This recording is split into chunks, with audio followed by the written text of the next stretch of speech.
Creature, level 37 upgrade. Today I'm going to be installing the Slash 2-wheel drive LCG kit. Of course guys, this was donated to me by Coyote0976.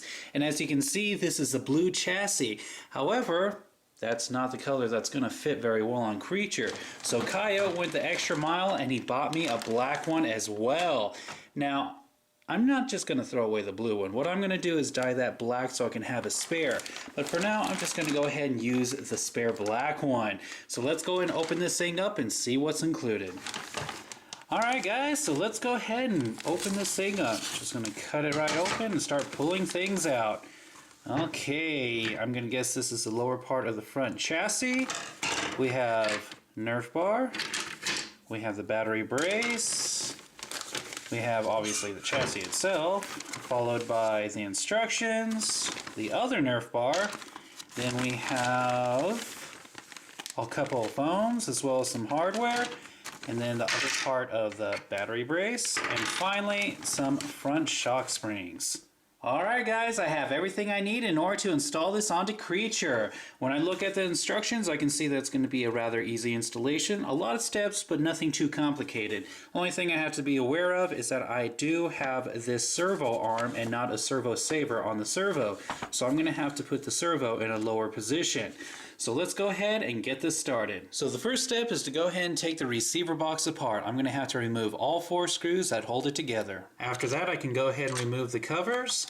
And next, I need to remove the 2 screws in the bottom of the waterproof receiver box. With those screws removed, you can easily pull off the bottom of the waterproof receiver box. Now we need to go ahead and unplug the ESC as well as the servo, and then pull the wires out from the waterproof receiver box.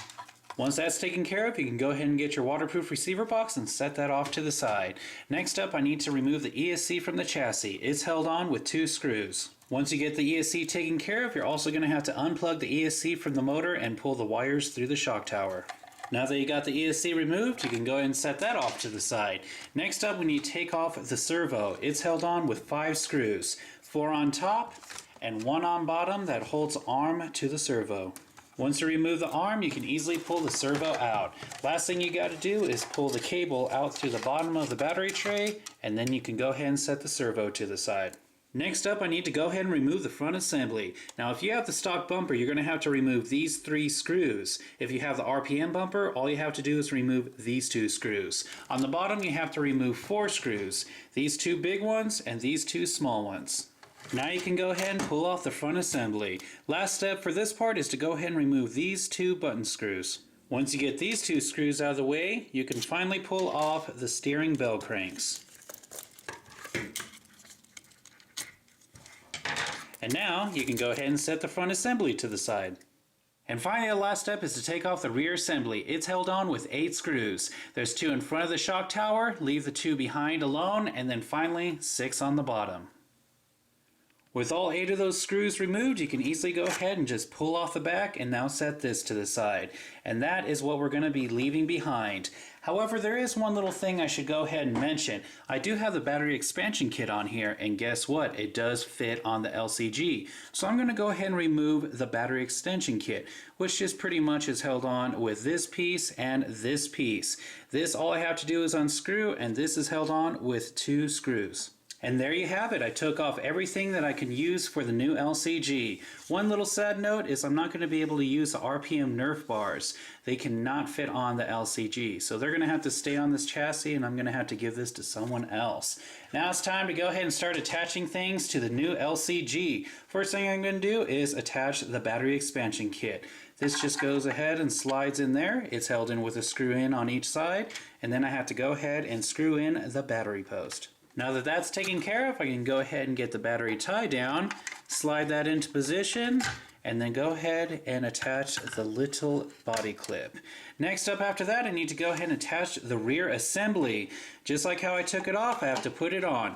2 screws on top and then 6 on bottom. And there you have it, guys. Now there's a couple of things I should go ahead and mention. If you have the stock transmission, all you have to do is slide it in, attach the 8 screws, and you are good to go. However, if you have the RPM hybrid gearbox, it's going to be a bit more complicated, mainly due to the fact of these 4 nuts that have to be tightened on top of the screws.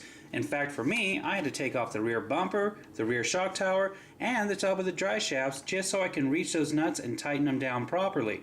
But once that's taken care of, you can go ahead and move on to the front chassis bottom plate. This is where the servo's attached. Now if you have the stock servo saver, you're going to be attaching the servo to the top 4 holes. If you don't have it, you're going to be attaching it to the bottom 4 holes. And of course, you're going to be using 4 screws. Once that's taken care of, you can go ahead and attach the steering bell cranks to this bottom plate. And as you can imagine, all you have to do is slide them on to these 2 pegs. Once you push the steering bell cranks all the way down, it's time to go ahead and do a couple of modifications. First of all, you are going to have to readjust this arm for 47 millimeters. In the instructions, they do have a little picture of it. However, that is not the actual length. You are going to have to get a ruler and actually measure it out yourself. On top of that, you are not going to be using these screws from the other steering bell cranks when you used it on the skid plate. In fact, they provide you with these smaller screws that you're going to be using. Now, you are going to have to transfer all the washers that were on the other screws to these ones before you install them. Once that's taken care of, you're going to flip it upside down and you're going to attach the skid plate onto the bulkhead using 3 screws. Once that's taken care of, it's time to go ahead and center your servo. So what you're going to do is you're going to plug in your ESC to channel 2, your servo into channel 1, you're going to turn on your remote and your ESC. Once all that is turned on, you're going to go ahead and get your steering trim and you're going to put that at 0 exactly. Now your servo is centered. Go ahead and turn off the ESC as well as the remote, and you can go ahead and straighten out your wheels as best as you can and then attach the arm using a single screw right in the middle. Once all that is taken care of, you can finally attach this to the chassis. What you're going to do first is you're going to get your servo wire and you're going to push the plug right through this hole in the chassis. Pull the wire right on through, stick the front of the chassis right through the front shock tower, and then you're going to line everything up, and then you're going to insert 5 screws. 2 up front, 1 in the middle, and then 2 in the back. Once those 5 screws are taken care of, you're going to attach the last 3 screws that hold on the stock front bumper. If you have the RPM bumper, then you don't have to worry about these last 3. Now that the front's taken care of, it's time to finally go ahead and attach the ESC. The ESC, of course, is only held in with 2 screws and gets attached to the chassis right here.